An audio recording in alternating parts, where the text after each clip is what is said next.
Muito boa noite, tudo bem com vocês? Resolvi abrir aqui uma live. Minha filha saiu para passear aqui com a minha irmã.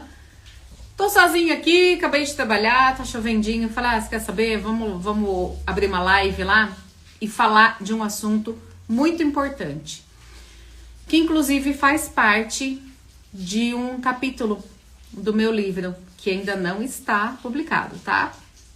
Eu tô finalizando. Que é o seguinte: você não é todo mundo. O que eu quero dizer com isso? Que você é único, você é única. E não só na digital. Por quê? Porque alguém tem uma digital parecida com a sua? Não. Né? Parecida não. Igual à sua? Não, não tem. Da mesma forma, você sabia que o mapa, que você tem um mapa mental que também é único seu? Vamos lá. O que isso quer dizer e o que isso tem de aplicação prática na sua vida? É o seguinte: da mesma forma que você tem uma digital exclusiva, você tem um pensamento, uma vivência, uma experiência, um filtro também que pertence somente a você. E isso é muito importante você saber, tanto para as suas relações pessoais, como para as suas relações profissionais. Em casa, com os filhos, marido, mulher, profissionalmente, com professores, com alunos, enfim, tá? Isso é muito importante você saber. E eu já vou te contar o porquê. Mas eu quero aqui dar um exemplo. Eu gosto bastante de trazer exemplos aqui para vocês, para ficar mais fácil de a gente contextualizar. Tem um exemplo que até o Tony Robbins traz, que é um exemplo real, né, de uma situação que realmente aconteceu. Tinha um pai que era extremamente alcoólatra, né, agressivo, enfim. E ele tem 2 filhos. Um filho, ele cresceu e se tornou alcoólatra também. Também batia na esposa, nos filhos em casa, enfim, o mesmo vício, o mesmo comportamento do pai. E o outro filho, não. O outro filho nunca colocou uma gota de álcool na boca, tem uma família muito boa, trabalha, conquistou aí diversos objetivos da vida dele e tá. E aí foi feita uma pergunta para os 2, né? Por que você, falou para o alcoólatra, por que você acha que você tornou-se alcoólatra? Você tem esse vício? A resposta foi a seguinte: também com um pai que eu tive? Tudo bem. Aí fizeram essa mesma pergunta para o outro. E a surpresa foi a seguinte: a resposta foi a mesma. Por que você não tem esse vício? Por que você é trabalhador, cuida bem aí dos seus? Por quê? Ele falou assim: também com o pai que eu tive, eu não queria ter nunca essa experiência para minha vida. Então eu nunca bebi. Vocês percebem? A situação, ela é a mesma. Porém, cada um desses irmãos tem uma experiência um pouco diferente. Ninguém é igual. Lembra da digital? Por mais que eles tenham vivido e crescido na mesma casa, um teve um tipo de professor, por exemplo, ou uma roda de amigos. E isso foi criando experiências, foi criando crenças, valores um pouco diferentes. E isso faz parte do mapa mental, que eu acho importantíssimo você saber, exatamente para que você possa tomar a rédea, o controle da tua vida. Tanto da sua vida, como o que acontece ao seu redor. Por quê? O que acontece ao seu redor? Sabia que tem muita coisa que acontece que você pode, vou falar, vai controlar? Você pode controlar. Por exemplo, Isso acontece bastante, eu vejo bastante, tá? Pai e mãe separados com o filho. E o filho, na maioria das vezes, ele acaba sendo vítima, porque é vítima, de muitas experiências ruins. Ele ouve muitas coisas ruins acerca do pai, acerca da mãe, a depender aí de com quem que ele esteja. E isso vai fazendo parte da experiência dessa criança, dos traumas dela, do que ela ouviu, do que ela viu, do que ela vivenciou. E por que eu falo que você pode controlar essa situação? Porque se você, por exemplo, é esse pai ou essa mãe, o que você pode fazer? Será que realmente agir dessa forma é a melhor maneira? Gente, agir na emoção, vocês precisam começar a controlar isso. Todo mundo precisa começar a controlar isso. E eu falo porque eu treinei muito isso na minha vida, tá? Treinei muito, tanto em relação a essa questão de filha de pais separados, tá? Que eu faço isso com a minha filha, eu sou bem próxima do pai dela, sou amiga do pai dela, e isso eu tornei essa experiência, nós tornamos essa experiência na vida da minha filha bem melhor, né? Uma experiência de respeito, uma experiência de amizade, dentre outras, tá? Ah, Betânia, mas isso foi o seu caso, né? O meu, você não sabe o que aconteceu na minha vida. Na minha também. Na minha também. Eu não vou expor nada aqui, mas assim, não foi simples pra mim também. Só que eu já tinha começado a estudar inteligência emocional. E aí eu comecei a me fazer perguntas assim, tá? Como que eu tenho que agir? O que é importante nessa situação? A minha filha. Eu comecei a fazer perguntas para saber o que realmente era importante e como eu teria que agir nessa situação. E isso para tudo. Para tudo. Por exemplo, teve uma época... para quem não me conhece, eu sou advogada, né, também. Então eu vejo muito essa relação no dia a dia, tá? Essa relação dos pais com filhos. Mas teve também uma situação que eu atendi uma pessoa uma vez e ela me contratou, o processo dela já estava indo para o Tribunal de Justiça. E aí eu olhei, analisei o processo e conversei com ela. E falei assim, era um processo crime. Eu falei assim, você tem medo de ser presa? Ela desabou. Começou a chorar. Eu tenho muito medo de ser presa, eu tenho tal. Começou a falar.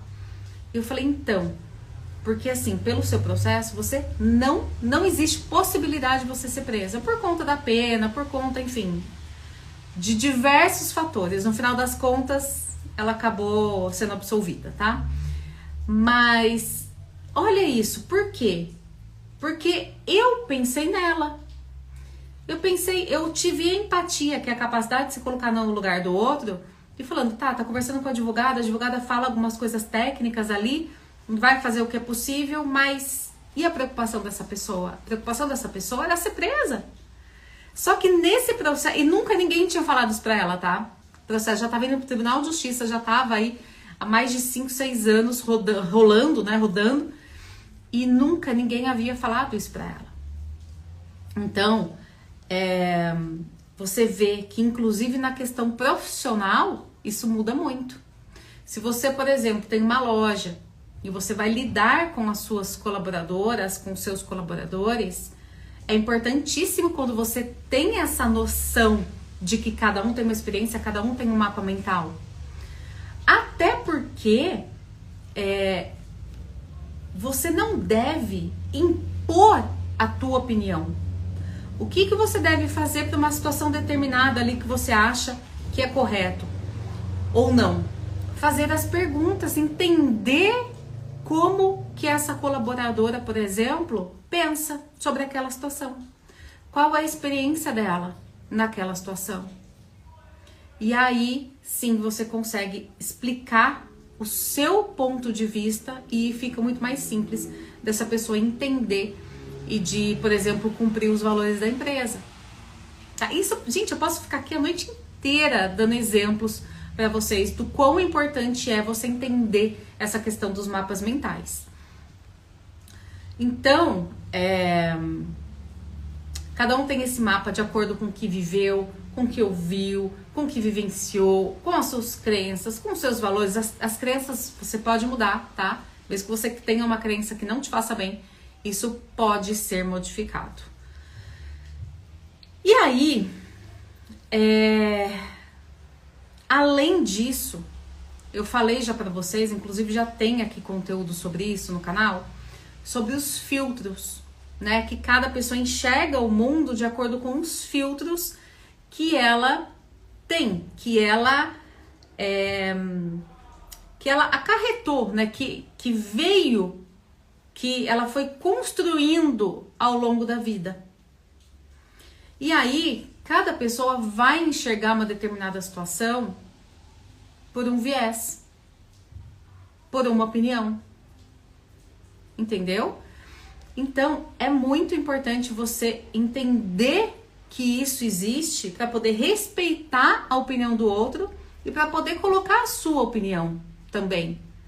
Só que não como uma imposição, mas entendendo o que está acontecendo naquele momento. Por exemplo, nesse caso dos dois irmãos, né? Você consegue perceber que se uma pessoa vai conversar com o irmão A ou com o irmão B, ela vai ter uma percepção diferente, ela vai conversar de maneira inclusive diferente, tanto com A como com B. Por quê? Porque cada um ali construiu um filtro diferente. Cada um tomou uma decisão diferente. Tá? Então, é muito importante você entender isso, principalmente, gente, em relacionamentos, né? Por quê? Porque muita briga, muita picuinha. Por quê?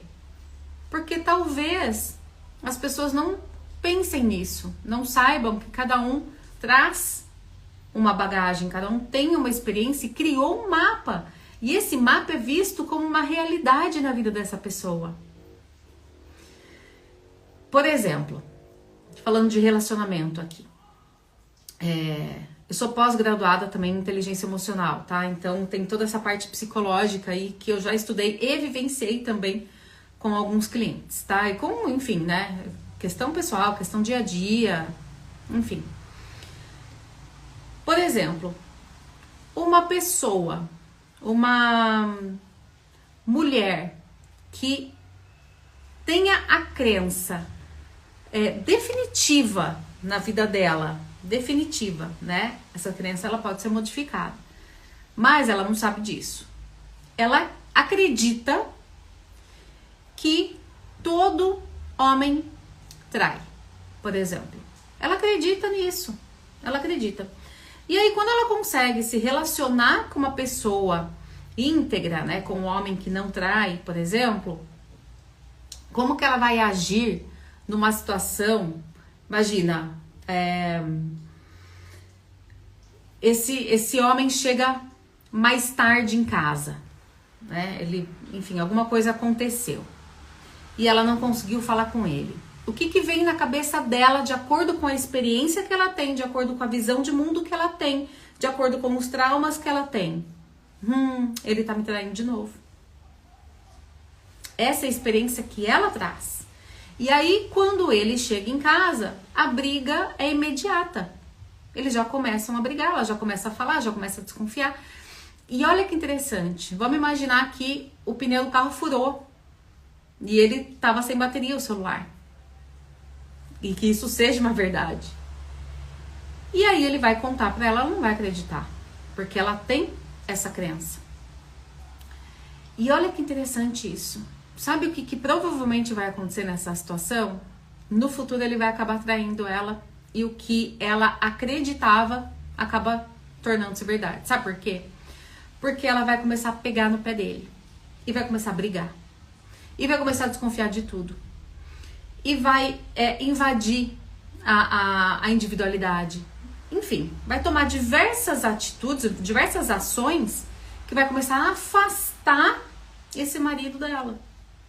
E de repente ele vai, conhece alguém legal num dia e acaba traindo. Olha isso que interessante. Às vezes a pessoa, acreditando em algo, ela mesma faz aquilo acontecer na vida dela, por conta dessa crença. Então o que é legal? De repente esse marido entender essa visão dela, que ela tem esse trauma, que ela tem essa experiência, que ela tem essa vivência, e acolher naquele momento. Acolher e fazer com que ela entenda que não, que aquilo ficou no passado dela. Eu não sei, né? Eu tô dando um exemplo aqui. Mas quando a pessoa entende que o outro tem um mapa mental diferente, uma visão de mundo diferente, muda muita coisa. E isso faz parte da inteligência emocional. Não sair brigando, não sair, sabe, vivendo pela emoção daquele momento. Não, pensa realmente. Espera uns segundinhos aí, espera uns minutinhos e pensa realmente nas atitudes. Você sabe, tem tanta gente boa que acaba cometendo crimes, né, às vezes de agressão, enfim, por conta do momento. Que se tivesse parado um pouquinho para pensar, nunca que teria feito aquilo. Por isso que é muito importante você desenvolver essa questão da inteligência emocional. Passei aqui só para dar essas diquinhas aqui, que faz parte de um pequenino pedaço do livro, que eu tava aqui olhando o livro e falei, eu vou abrir aqui uma live e vou trocar uma ideia aqui com o pessoal. E se eu puder ajudar, né, com essa live, uma pessoa, já vai ter valido muito a pena aqui pra mim. Ótima noite pra vocês!